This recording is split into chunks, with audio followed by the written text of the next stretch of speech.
and we are driving to Axialfest at Cisco Grove Campground, Northern California. Axialfest is the largest customer appreciation RC event in the world. You know, it's really inspiring, not just to be able to share what you do with other people, but to see what they do. And every time I go, so many people have so many great rigs, and I just come back wanting to build something else, do something more, make my rig and my stuff better.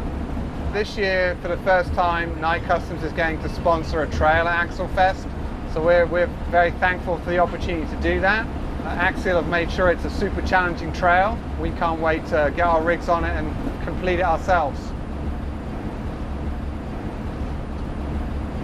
So this year at Axialfest, I'm hoping to meet everyone there and show them, if they don't already know, what 3D printing is all about, how it's progressed, how we can now do 3D printed metal parts in real stainless steel, how our nylon plastics are tougher and more detailed than ever. For those people that have seen us before and do know what we do, we've got a whole bunch of new stuff to show, and we've got a whole new way to show it. So we've got our X-ray cards, which are basically transparent, with our sort of wide edition parts, so you can really see all the parts we add to our builds. So it's clearer than ever to know what we do and how we do it. We hope that, as always, to get great feedback. That helps us improve our current parts and also come up, inspire us to make new parts. My name is Matthew Kett. I run a web forum called the Scale Builders Guild.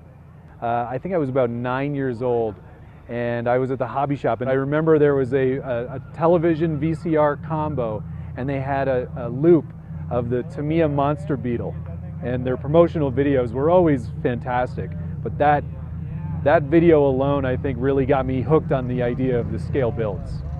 I like to start from a full-size example of a truck or a tank or a car or whatever it is, and make a version of that to the type of detail level that if you took a picture of both, you wouldn't be able to tell which one was which. What draws me into the really like super accurate stuff is, I don't know, there's something really nerdy and really, like, there's a real passion for making sure it's as accurate and as real as possible. In this hobby already, there's so much room for being unique, but I want to take it to the next level.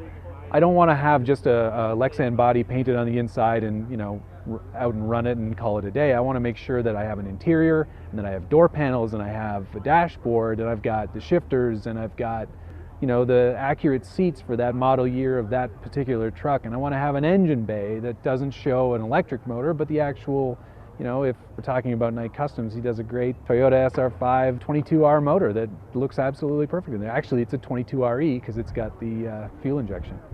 It's taking those existing things that he's made and making them your own, taking that to the next level, not just putting in the 3D printed piece, but spending the hours and the time to research the real motor to make sure it looks exactly the same again.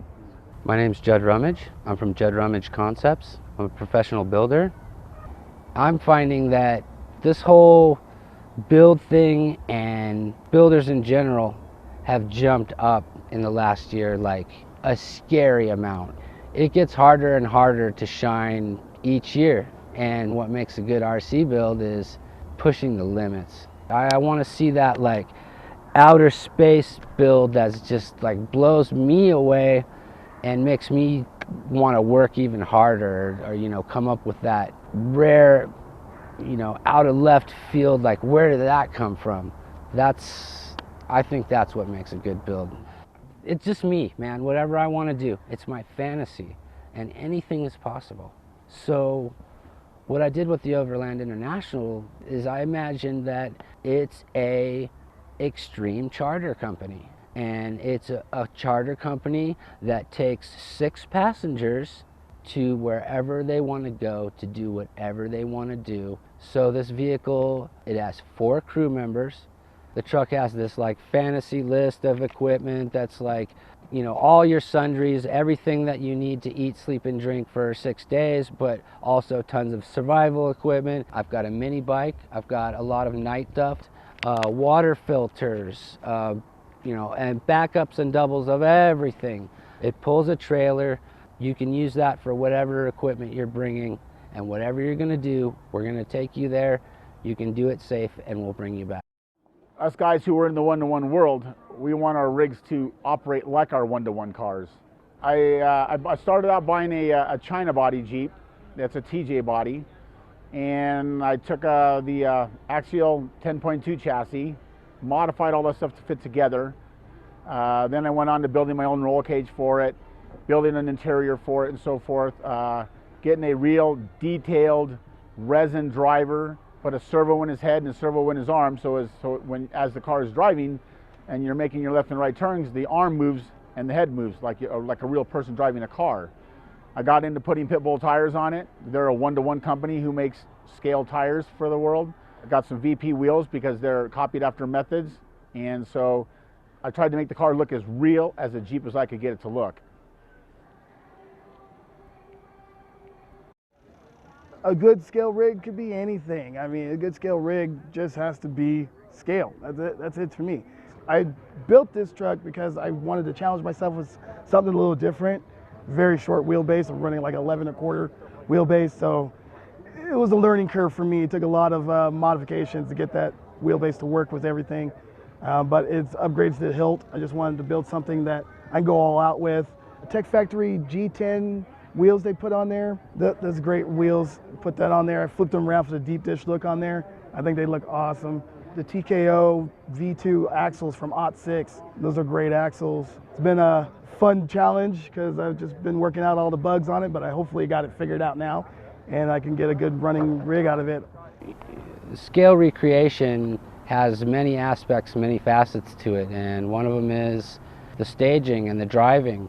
And this is really the core of what this sport's all about. It's, you know, where the rubber hits the rock, and you know, this is where the core of the culture meets and exercises, you know, the core of the lifestyle. And I've said it, you know, time and time again, and people always say that this isn't a sport, it's a lifestyle.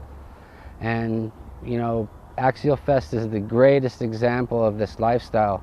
If your truck's down, if you have a broken part, if you can't get through a section, if you need a tow, if you need a winch, if you need a push, the guy right next to you, 9.5 times out of 10 is going to be there for you.